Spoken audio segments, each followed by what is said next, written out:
Introduction to Outdoor Emergency Care. Chapter Overview. Society today has many varied outdoor activities, especially sporting ones, during which injuries or illness may occur. Among the many winter sporting events, most people enjoy either skiing or snowboarding. The National Ski Patrol, NSP, has created a course called Outdoor Emergency Care to provide emergency medical care for individuals injured outdoors. The Outdoor Emergency Care Program is the backbone of the National Ski Patrol's medical training program. It is also the standard of training for other organizations involved with outdoor recreation. Historical timeline. 1936. Minnie Dole breaks his ankle on ski slope in Stowe, Vermont. His friend Frank Edson and others transport Dole down the slope using a piece of corrugated tin roofing. Also later in 1936, Frank Edson dies due to injuries suffered in a crash during a ski race. 1936 also, Minnie Dole publishes an article in an annual American ski publication summarizing ski accident causes and prevention. Outdoor emergency care is the primary resource for a student who wants to become a ski patroller or an OEC technician, but it also has value for other outdoor enthusiasts. Figure 1.1. National Ski Patrol OECT technicians, people who are enjoying the outdoors or other rescuers, can use this text as an educational tool. It bridges the gap between medical responders with access to an ambulance and advanced equipment and wilderness search and rescue personnel who are several hours from advanced care. No other comprehensive medical textbook covers this niche of pre-hospital care.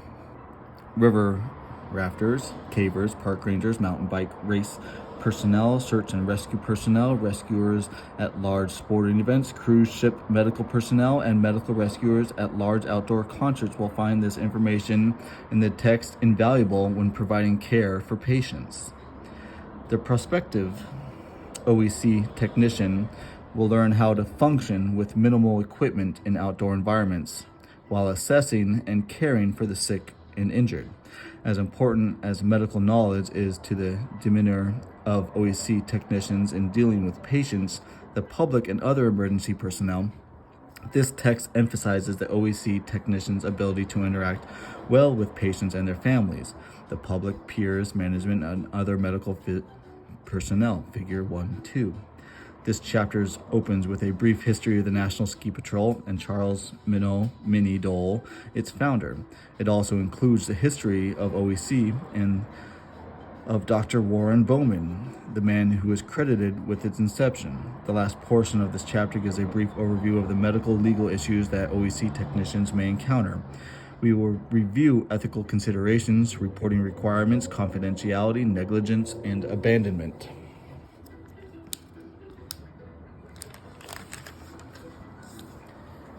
National Ski Patrol's early years.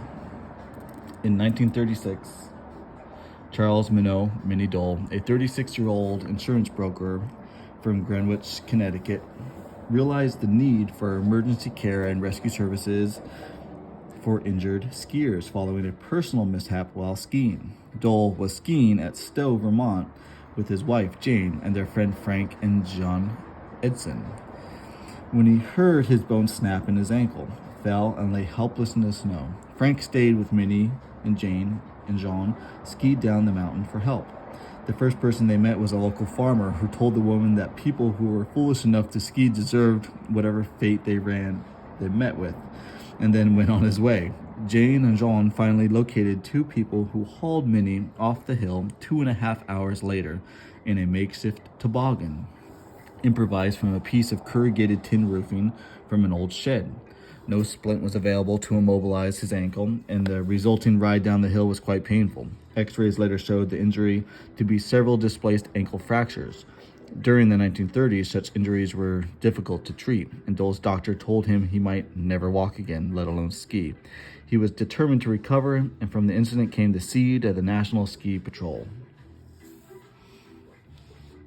The National Ski Patrol's mission and vision statement. The National Ski Patrol, NSP, is a member-driven professional organization of registered ski patrols striving to be recognized as the premier provider of training and education programs for emergency rescue serving the outdoor recreational community.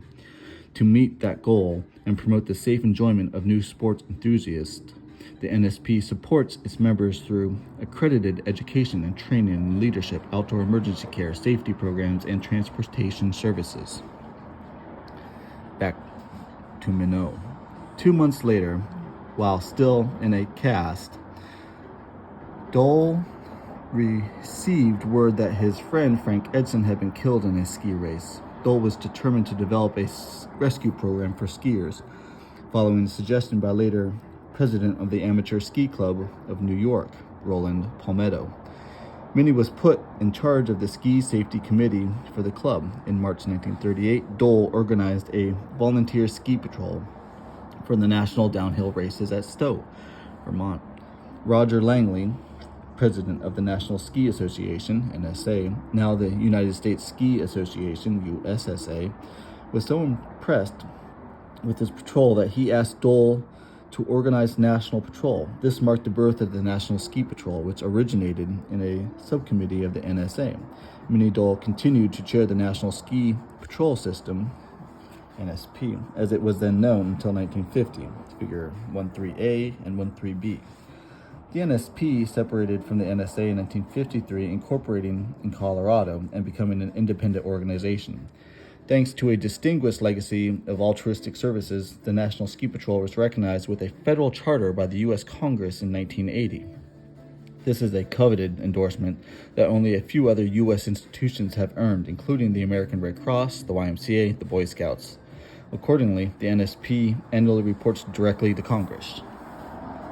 As a leading authority in recreational outdoor safety, the patient care, especially for ski areas, the NSP is dedicated to serving the public and the outdoor recreation industry by providing education and accreditation for emergency care and safety services providers. The organization is made up of more than 26,000 members, including alpine, Nordic, and auxiliary OEC technicians who serve on over 600 ski patrols. NSP's members work on behalf of local ski and snowboard areas to improve the overall experience for outdoor recreation guests. Figure 1.4. The National Ski Patrol goes to war. In 1942, the United States was at war with both Germany and Japan.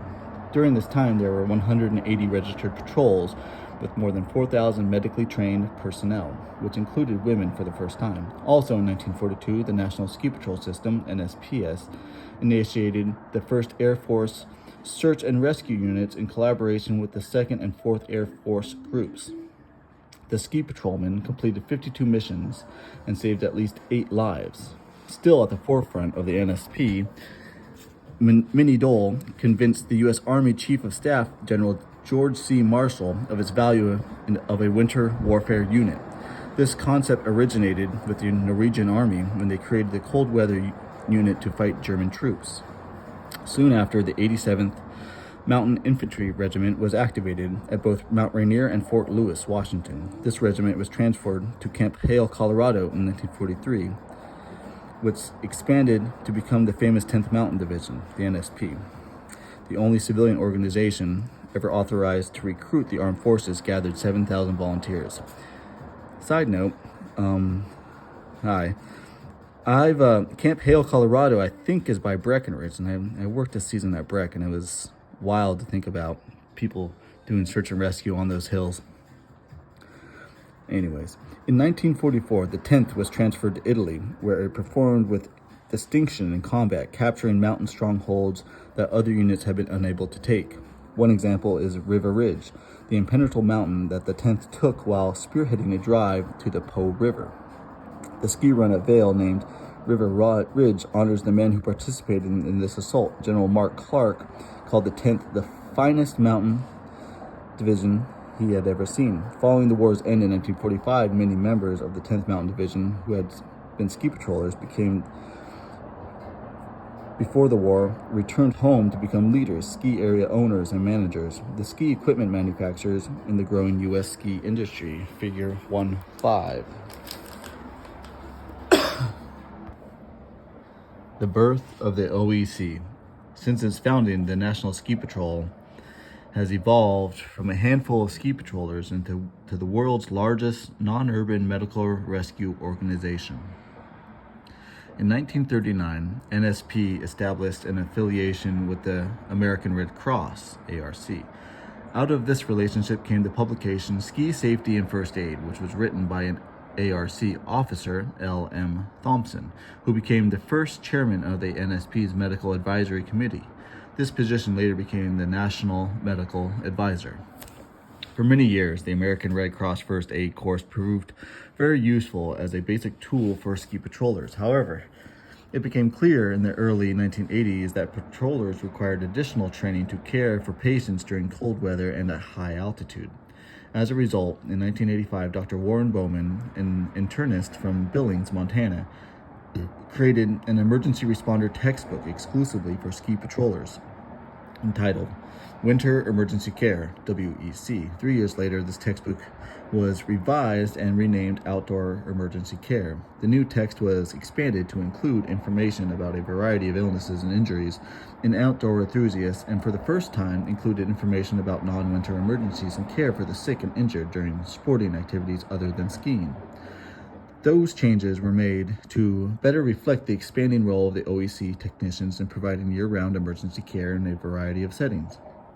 In outdoor emergency care, Dr. Bowman created the concept of intermediate outdoor medical care. OEC was positioned between the urban and wilderness curricula while emphasizing both. His idea that OEC technicians would begin the care of a patient in a wilderness situation, would continue care during transportation, usually using a toboggan in a ski area, and would further continue care in a first aid room or ski area clinic, was unique to the Pre-Hospital Emergency Services Committee.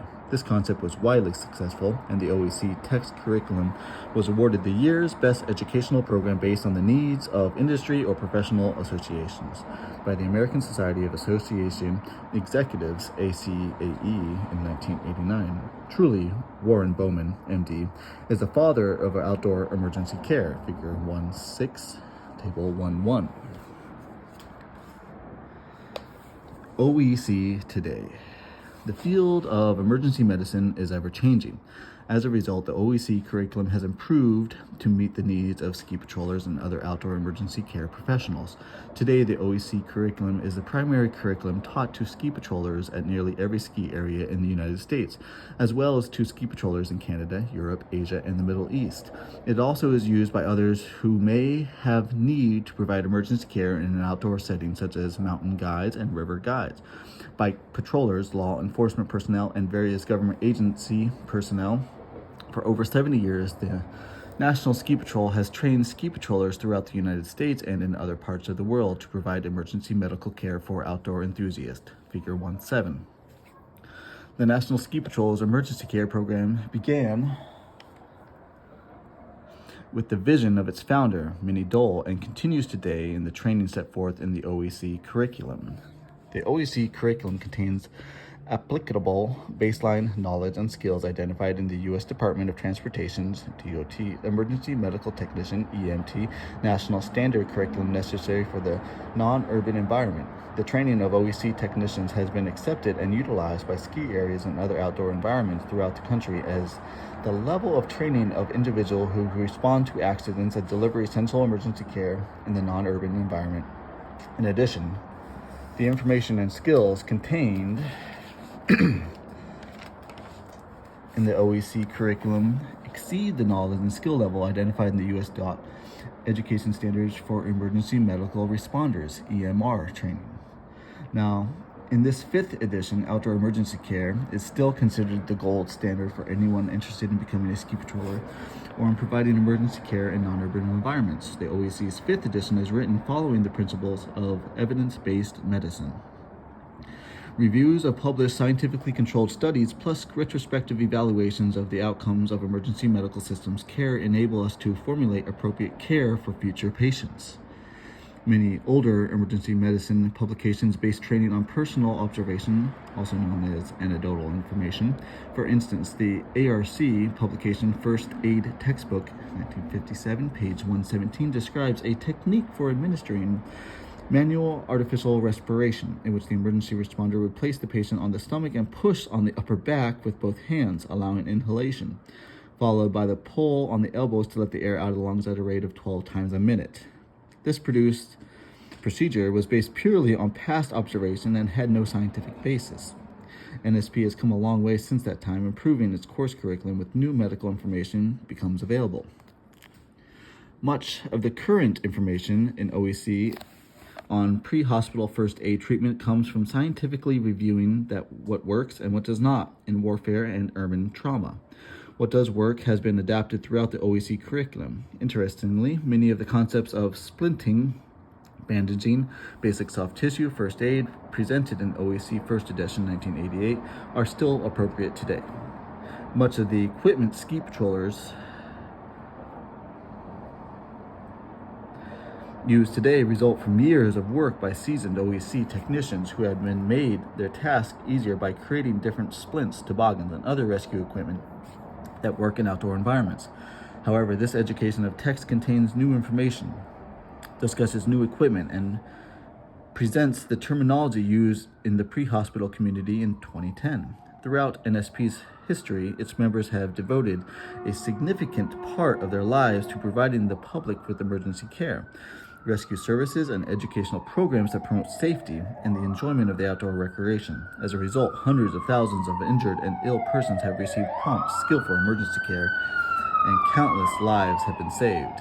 Perfect timing. Training, the focus of the OEC program. To become proficient as an OEC technician, you must first master the basic concepts of human anatomy and physiology. Without this background, you will become unable to speak the language of pre-hospital providers or understand the concepts of the body functions that are so important to providing emergency care. Figure 1.8a. The next step is learning how to assess patients. Figure 1.8b. This process requires much diligence and practice. Another important task to be mastered is the documentation using simple, time-proven methods that are common to all pre-hospital and hospital providers. Only after these basics are mastered are you ready to begin learning specific medical interventions. Learning to intervene when a patient's condition is critical is the next step in the process of becoming an OEC technician. Figure 1.8c. In every encounter with a critical patient, it is important that pre-hospital providers address the basic principles, making sure the patient has an airway, is breathing, has effective circulation, and does not have a significant neurological disability, and that they would understand their responsibility to intervene when one or more of these conditions has not been met. The concept of shock also must be understood. Repeated training in evaluation, intervention, and continued care for critical patients is the best method to become proficient in helping very sick or severely traumatized patients. By learning the functions of the body's various systems, you will also be able to provide care in both medical and traumatic emergencies. Spend time to learn the body's systems and then apply this knowledge when caring for a patient who has injured a specific body part or who has an illness affected one of the more body systems. From the broken arm to a cardiac event requiring cardiopulmonary resuscitation, OEC technicians must be able to respond consistently to any emergency, even though the care provided will vary in different situations. 1.8d. It is important that OEC technicians learn the concepts and the procedures for patient care in special conditions related to high altitude, extremes of temperature, and bodies of water.